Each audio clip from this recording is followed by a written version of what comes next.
Church, Dennis ain't in love with Porsha. He's just mad that she got off the damn merry-go-round and got on with her life. I got my notes. I hope y'all got yours. Let's get on into this damn mess.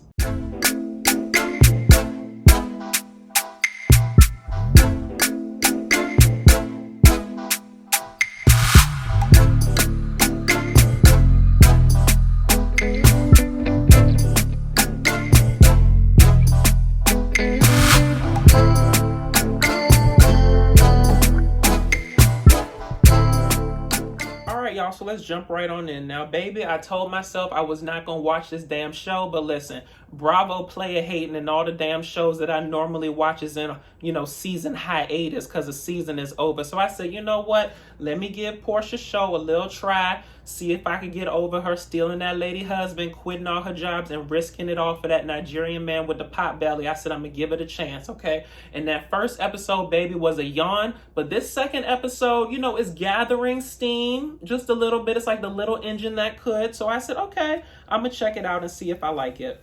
All right, so our first note here. Lauren tells Dennis he can bring a +1 after Porsha objects. Lauren seems to find herself always in the middle of the Porsha-Dennis situation, also loosely the Porsha and Simon situation, but we'll talk about that one later. But I understand both sides of the Porsha-Dennis situation regarding, bringing the +1 to the thing. On the Porsha side, it's not that she's in love with him. Porsha is a control freak. Now, that first episode, baby, had me thinking that she was still in love with this man. But the more and more I watch the damn episodes and the more I see the interaction, I don't think that she loves this man. I think that she's trying to keep this, blended family unit together. But she's also, battling with her inner desire to be a control freak and have everything the way that she wants it, right? And I also think that at the core of it, it's, I don't want your randoms around my child, right? Like, I have Simon around my child because we're engaged to be married, right? So if Dennis had come by with somebody that he was serious with or whatever, or dating for a consistent amount of time, perhaps she would have felt different.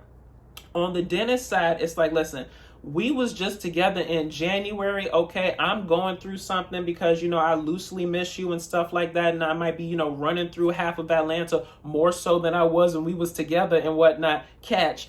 But, I should be able to bring a date too. If you're over me and I'm over you, then exactly why shouldn't I be allowed to bring somebody? So I get both arguments in the situation. And I don't know if any one side is more right than the other, but I'm more inclined to lean towards Porsha because she does have Simon around the child, but Simon is her fiance. So to me, fiance trumps random jump offs of Dennis. So moving forward, Lauren's boyfriend doesn't want her to be alone with Simon. Good job. I don't even know Lauren's boyfriend. I know that they, on again, off again and whatnot. And she over here crying her eyes out about him. So listen, on one hand, Lauren, I feel that if anybody makes you cry that much and it's on again, off again, that's a sign from the Lord that it should just be completely off, right? It's always us that try to keep things going longer than it should be going, okay? So let that man go if all he's bringing you is stress, struggles, and strife in your life, okay? But back to the damn task at hand. The current boyfriend doesn't want her to be alone with Simon. He shouldn't, okay?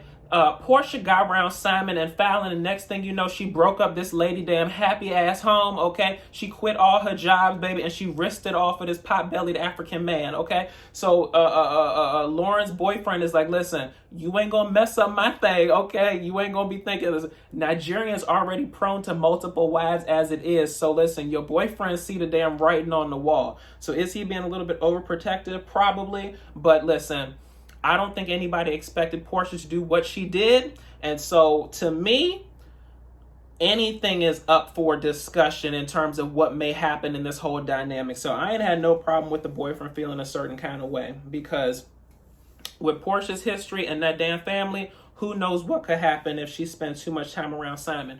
And furthermore, Lauren been spending a curious amount of time with damn Dennis. So we need to watch that thing too. But listen, I think that their relationship is just platonic and very nice, but we shall see. Lauren driving in a Hyundai today, she might want to upgrade to a Mercedes. So let me stop. I actually like Lauren. We're going to move on. Dennis and his mama Gina is at the toy store. I really like this scene. Just it sort of gave a bit of foreshadowing in terms of the mother's love for her son and how she rides for him and just, wants the best for him. And they seem to have a really, really nice relationship. I like their dynamic. I like that, his mom is a take no mess type of person and she's always in her son's corner, even sometimes to her detriment. But, that's all fine and dandy. And I'm glad they had a nice day with Pilar down to the damn toy store. But what we really need to talk about, baby, is this mama's confessional look, okay? Now, baby, I do not try to come for people's mamas. I don't, okay? But the cardinal rule of fashion to me sometimes, especially when people get a bit older, their bodies might not be as firm and supple as they may have used to be, baby. But the main rule that I have is just because you can fit in it doesn't mean you should wear it, okay? So listen, there was something going on with that confessional look the mama had, and I'm gonna let y'all drop down in the comments because I'm trying not to be shady, and I'm in, shade anonymous. I'm trying, okay? I'm trying, but that damn confessional look, it was okay up to about here, okay? And y'all know exactly what I'm talking about. I'm not even gonna say nothing because I like that lady. Now, moving on. Lauren is not on Porsha's payroll. Good for Lauren, okay? I'm a firm believer in that you cannot stand on your own 2 feet if you're always in someone else's shadow, okay?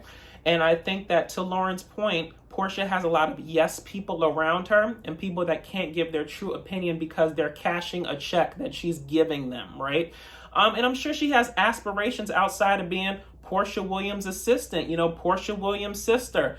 She probably wants to find a way to stand in her own truth, stand on her own as a woman, stand on her own as a businesswoman. So she said, baby, I'm going to still be your partner in this go naked hair thing because we own it together. But other than that, baby, I'm trying to live my life. I'm trying to find my zen. I'm going to get this yoga meditation tease, off the ground and whatnot. And I'm going to move on from there. So congrats, Lauren. I think that's a really great look for you. And I'm excited for you to step into your own being and not just being Porsha Williams' sister. So good for you. Now, Simon goes and meets the family for the cookout. In terms of the family interaction, I tend to agree with Porsha just in terms of Simon is, it might have been Porsha, it might have been somebody else in the confessional. Y'all drop down and let me know who it was that basically said Simon is the new toy, so he's interested. It might have been Londi who said it or whatever. But they basically said Simon is the new toy, so he's interesting and he's getting all the questions in XYZ, okay? I like that Porsha's family was welcoming, but they still were like, listen, this situation looks crazy. This is going to be your 4th marriage or whatever. And we just want to make sure this is going to be the final marriage. Okay. So it's basically saying, we like you until we don't, and don't cross us, in a certain kind of way. So I thought that it was a really good interaction overall, just in terms of the Simon and the family thing. So Dennis brings his mama to the cookout. I think Dennis did the right thing. I think because Porsha felt a certain way about it, plus all her family was going to be there, plus the whole unknown in the situation is what tone the relationship or the conversation with the family was going to go, right? And so can you imagine if Dennis had brought, his latest jump off or whatever, and then they was talking about his cheatation of his situation down to the damn, barbecue cookout dinner table. It probably wouldn't have gone good, and he would have lost this jump off and moved to the next one or whatever. But I think always your child and your mama are a safe bet to bring. So good for Dennis. I don't know if someone put that idea in his head to bring his mama, but I thought that it was a very safe person for him to bring to the damn cookout. Now, Grandma Iona, I hope I'm saying that right, sits down to the table and starts being messy, even though she says that she wasn't. But she says, in part, we're not sharing wives, we share PJ. Now, let's break this down, y'all. Because, listen, I love an old nasty read from an old black woman, okay? Old black women have a way of getting your ass together that no other person, race, creed can pretty much do, okay? And so what she was saying was actually very profound, but it came off kind of shady, right? So the essence of what she was saying was, we're not sharing wives, we're sharing the child, okay? So all of us are connected because of PJ, so that should be our focus. We're not sharing wives, meaning you need to make sure that that whole Porsha Dennis chapter is closed, okay? That door is shut, it is nailed shut, and there's no more going back and stuff like that, because we don't want to get into a situation where we're sharing Porsha between, Dennis and Simon, and it just creates this, triangle relationship that's not good for anybody, okay? So she had the right intentions, but she probably had the wrong wording and probably the wrong timing. So the whole table pretty much was emotional because it seemed that all of Porsha's family really wants the best for her, and I really got that sentiment from this episode. It was a little bit dicey when after, Grandma said the whole sharing wives thing, that she loosely called Dennis a playboy by telling his mama that she had a son that was also a playboy, right? So she didn't directly call it to him, but she did pretty much call him out. And the mama started to defend him. Now listen, everybody in that damn interaction played their role, okay? They did what they were supposed to do. Porsha's family was there to defend her and speak out against the wrongs that they perceive that Dennis has committed against their girl. The mama was like, listen, no, not today. You ain't fitting to come for my son like that. I don't care what he did, but no, that's my baby. I'm going to defend him, and you will not label him something, because words have power. So I understood both sides of the situation. Like I said, Grandma Iona had the right intentions, but it was the wrong wording and possibly the wrong timing and the wrong forum for this conversation to happen. That's more of a one-on-one or one-on-three conversation versus everybody, your family, your cousins, your mama, your grandmama, your extended family. It's too much, okay? Like the old people say, too much, okay? Moving on. Dennis and Porsha sit down in Fogo de Chao. Y'all, random story. I went to Fogo de Chao one time, baby. This man was trying to date me and whatever. That place was high as hell. The meal was like $330, and I was so glad that I was the one being taken care of that night because he paid that bill. He was very nice, but it just wasn't going to work out. But moving on, because it's not about me. I'm over here telling my life and my stories and my eating habits, fancy style. Anywho, Dennis and Porsha sit down, and Dennis tells Porsha, you still mad at that, talking about cheating. Y'all, this is pretty much part of the episode where I started to realize that, my basis of my sentiments of Dennis from the first episode in terms of him still being in love with Porsha may not be correct, right? Because for him to say to her, are you still mad about the cheating? Of course she's still mad about the damn cheating. If y'all was just together in January, she still has a right to be mad about something like that. Now listen, playing devil's advocate, I do get both sides of the situation. If you're going to take the man back, you're going to move forward, eventually you're going to have to stop bringing up old stuff and old past and stuff like that. But to me, Dennis opened that door when he started talking about, I still love you and this, that, and the third, and trying to dredge up the past. So listen, all is fair in love and war. If you're going to bring it to the table, I have to respond in kind and tell you how I'm actually feeling. And she was basically like, we will be together had you not cheated on me and dangled this engagement in front of me like I'm a horse and it's a carrot on a stick. So really, really interesting exchange, and we learned a lot from it. But I still got a sentiment, y'all, of in terms of what Porsha's side of the situation is a shit or get off the pot type thing, right? It seemed like no matter what Porsha did in trying to move forward with Dennis, he still was trying to, just like I said before, hold the engagement ring as some sort of carrot on a stick that she was never going to reach or never going to attain. And Porsha was like, listen,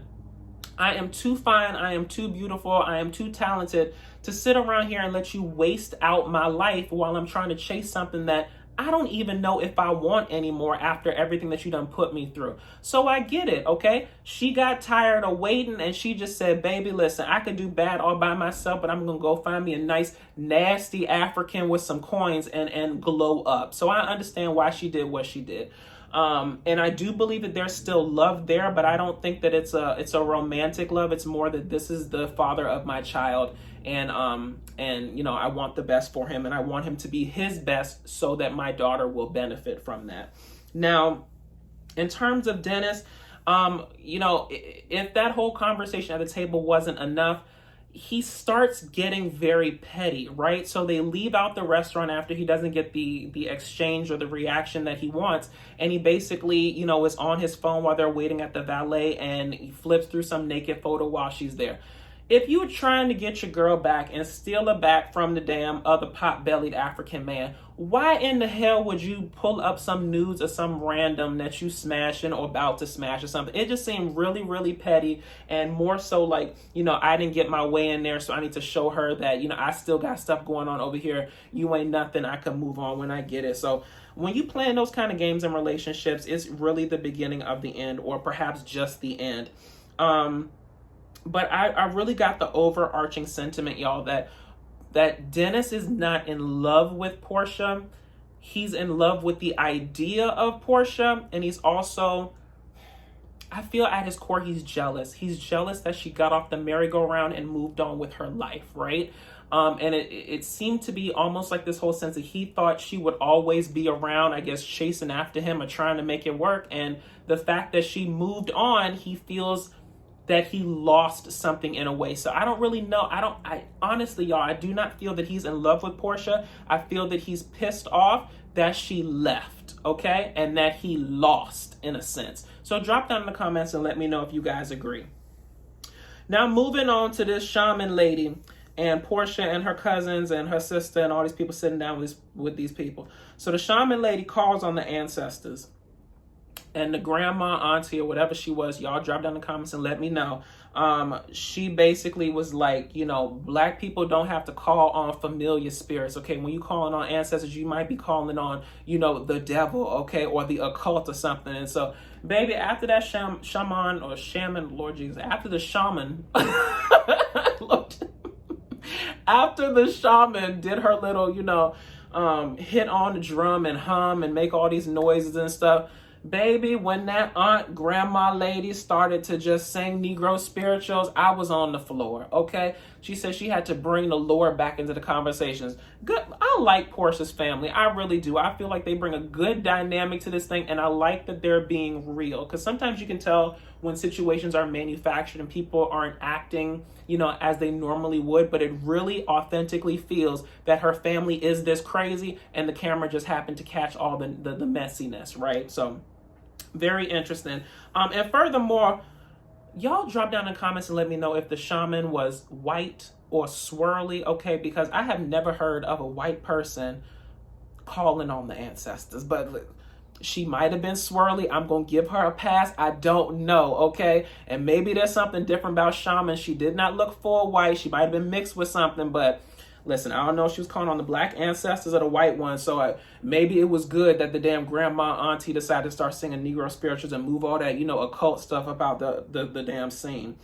Moving forward to Mama Gina and Porsha sit down. Now, Mama Gina was defensive from the damn time she sat down at that table, okay? And I want to hand it off to Porsha for doing a cost-benefit analysis in that damn situation and realizing that this is the damn grandmother of my daughter. She is going to be around, so I can't cuss her out like I want to. And I have to find a way to make it work, okay? Now, when this lady, where it started to go left, and Porsha said, we just seem to be having a big-ass misunderstanding right now. She did not cuss at you, Mama Gina, but because you was already sitting already, that's the way you took it, okay? And the reason why she was defensive is that after that situation, she says, you need to apologize to me. And then Porsha tenders the damn, apologies. And then Mama G's, I get an apology. Girl, you got exactly what you asked for. What are you talking about? Okay, so like I said, hats off to Porsha for, keeping her calm where other people might have gone off on that damn man's mama. Now, they start talking about their differences in terms of how they saw that situation at the barbecue cookout and whether or not the grandmother was out of line and whatnot. And she defended her son like she has every right to, okay?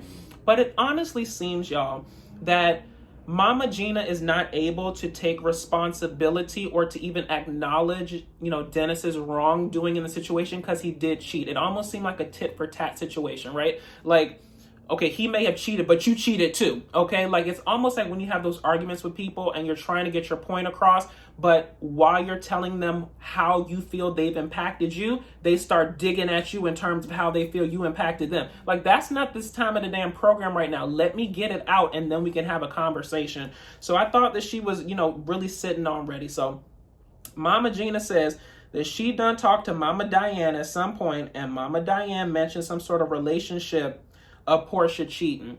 Now, I'm going to give Porsha the benefit of the doubt, honey, okay? I don't know if this damn relationship was a sexual cheatation or was it a emotional, I need to talk to a friend cheatation, because those are two different scenarios, okay? And if Dennis was over there, laying it low, spreading it wide, and Porsha decided that she was going to find somebody to talk to or work on her next relationship before she got out of this one, as long as she didn't sleep with the man, all is fair in love and war, in my damn opinion. You can't do wrong to me and then tell me, number one, how mad to get, but number two, how to respond in kind, okay? So, I don't know. I'm glad that Porsha was the bigger person and seemed to de-escalate the situation. But Mama Gina might be riding for her son so hard that she can't see the damn forest for the trees. And I think that's really all I wanted to say about this episode, y'all. So if you liked what I said, please feel free to like, comment, and subscribe. Follow me on all social media at DatDamnDasher. And until next time, y'all, Porsha's situation is messy boots, but I'm here for it for a little while longer. I'll talk to y'all later. Bye.